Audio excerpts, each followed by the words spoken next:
Officer James Symington and his 15-year-old daughter, Tara, were making a quick stop at Walmart on their way home. Tara, always observant, spotted a grizzled man, Godwin, sitting outside with a yellow Labrador retriever.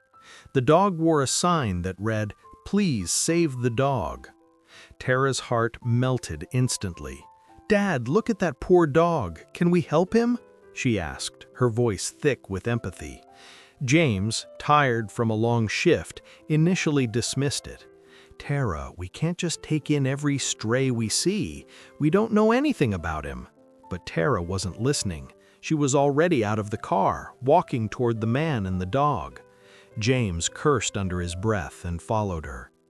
The man, Godwin, looked up as they approached. He had a weathered face and eyes that held a lifetime of hardship. The dog sitting beside him was skinny, its ribs showing through its short yellow fur. But its eyes were bright and intelligent, and it watched Tara with a gentle curiosity as she knelt beside it. "He's beautiful," Tara whispered, reaching out a hand to let the dog sniff it. The dog nudged her hand with its wet nose, its tail giving a tentative wag. Godwin smiled, a sad, weary smile. "He's a good boy. Name's Ripper." Froze. Ripper. That name. It couldn't be. He looked at the dog, really looked at him, and a shiver ran down his spine. The dog had the same intelligent eyes, the same gentle demeanor, the same scar above his left eye that his old partner had. But that was impossible. His partner Ripper had died in an explosion 5 years ago. He'd held his lifeless body in his arms. He had buried him with full honors. This dog couldn't be him. It had to be a coincidence, a cruel, twisted coincidence. "Where did you get him?" James asked, his voice tighter than he intended. Godwin shrugged. "Found him wandering near the old rail yard a few months back. He was in bad shape, skinny, scared, looked like he'd been on his own for a while." James' heart pounded in his chest. The rail yard. That was where the explosion had happened. That was where Ripper had died. Could it be? Could he have survived? No, it was impossible. He'd seen the body. He'd felt the life leave him. This was just some stray dog that looked like him. That's all. But as he watched Tara pet the dog, as he saw the way the dog leaned into her touch, he couldn't shake the feeling that he knew this dog, that this dog knew him. "He's a good boy," Godwin said again. "I just can't take care of him anymore. I'm moving into a shelter and they don't allow pets. I was hoping someone would take him, someone who would give him a good home." Tara looked up at James, her eyes pleading. "Dad, please, can we take him? We have the space, and he needs us."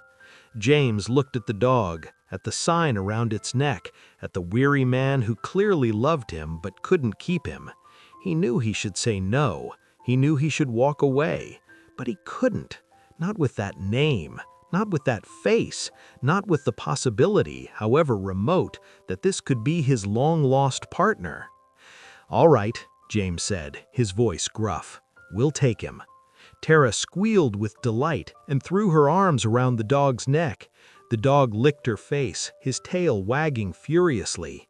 Godwin smiled, a look of pure relief washing over his face. "Thank you," he said, his voice thick with emotion.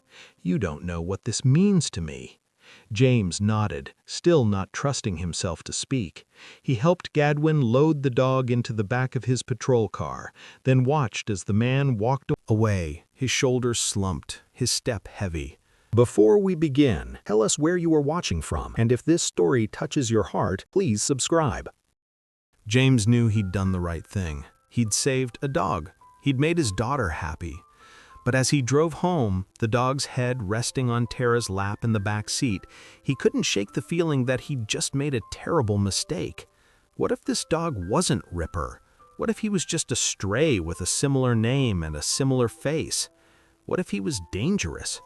He'd have to be careful. He'd have to watch him closely. He couldn't let his guard down. Not yet. The next few days were a whirlwind.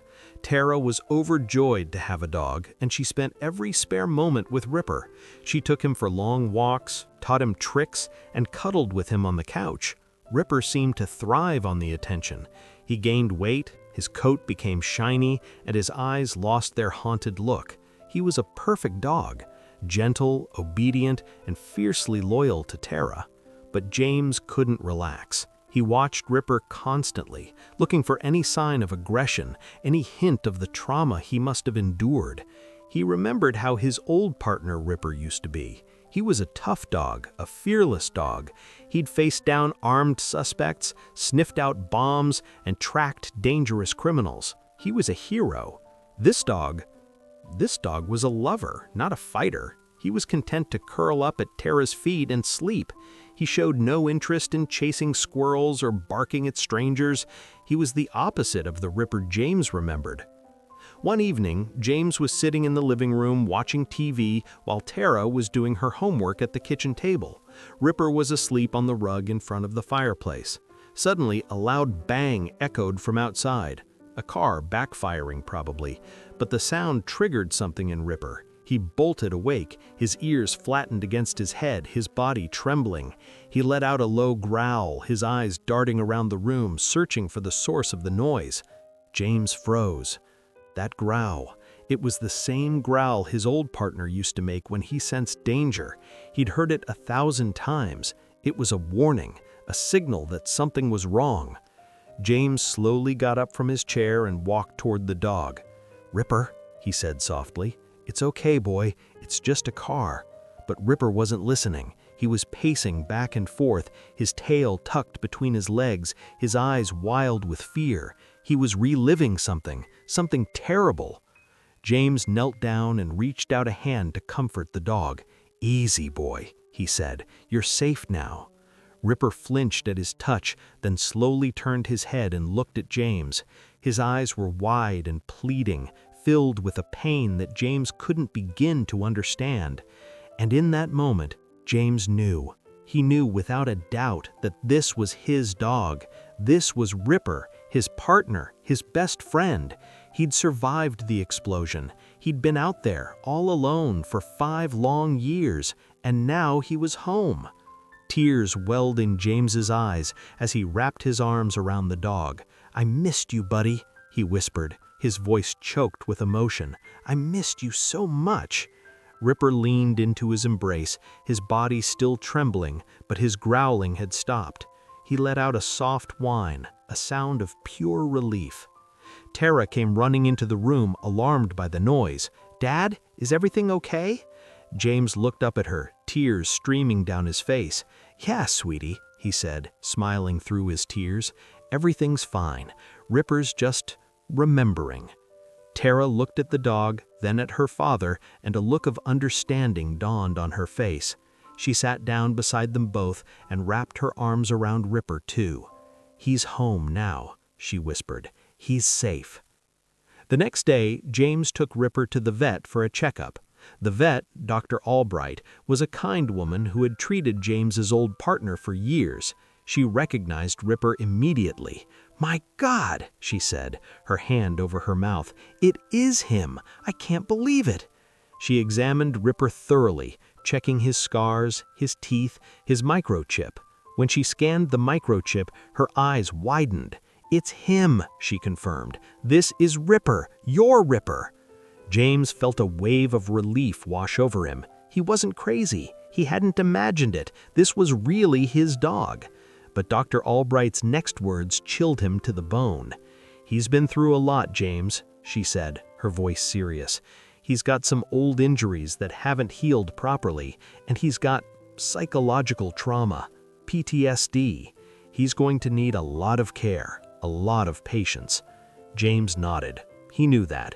He'd seen the fear in Ripper's eyes the night before. He knew it wouldn't be easy, but he was willing to do whatever it took to help his partner heal. "I'll do whatever it takes," he said. "He's family." Over the next few months, James worked tirelessly with Ripper. He took him to therapy, worked with him on his obedience training, and spent hours just sitting with him, letting him know he was safe. It was a slow process. There were good days and bad days. Days when Ripper was his old self, playful and energetic, and days when he was withdrawn and fearful, haunted by the ghosts of his past. But James never gave up on him, and slowly, bit by bit, Ripper began to heal. He started to trust again. He started to play again. He started to be the dog he was meant to be. And through it all, Tara was there, her love and patience a constant source of strength for both James and Ripper. One day, James was walking Ripper in the park when they ran into Gadwin. The man looked even more worn and weary than he had the day they'd met him, but when he saw Ripper, his face lit up with a smile. "He looks good," Gadwin said, his voice raspy. "You've done a good job with him." James nodded. "He's a good dog. He just needed a chance." Gadwin knelt down and petted Ripper, who wagged his tail and licked the man's face. "I'm glad you found him. I'm glad he's got a good home." James looked at the man, really looked at him, and he realized something. This man had saved Ripper's life. He had found him when he was broken and alone, and he had cared for him when no one else would. He was a hero in his own way. "Thank you," James said, his voice thick with emotion. "Thank you for saving him." Gadwin smiled, a sad, weary smile. "He saved me too, for a while anyway." And with that, he turned and walked away, disappearing into the crowd. James watched him go, a lump in his throat. He knew he would never see the man again, but he would never forget him. He would never forget the man who had given him back his best friend. Years passed. Ripper grew old, his muzzle turning gray and his steps becoming slower, but his eyes never lost their sparkle and his tail never stopped wagging. He was a beloved member of the family, adored by James and Tara alike, and when his time finally came, he died peacefully in his sleep around the people who loved him most. James buried him in the backyard, under his favorite tree. He placed a small plaque on the grave with Ripper's name and the words, "My partner, my friend, my hero." And as he stood there, looking down at the grave, he knew that Ripper would always be with him, in his heart, in his memories, and in the love that he had brought into their lives.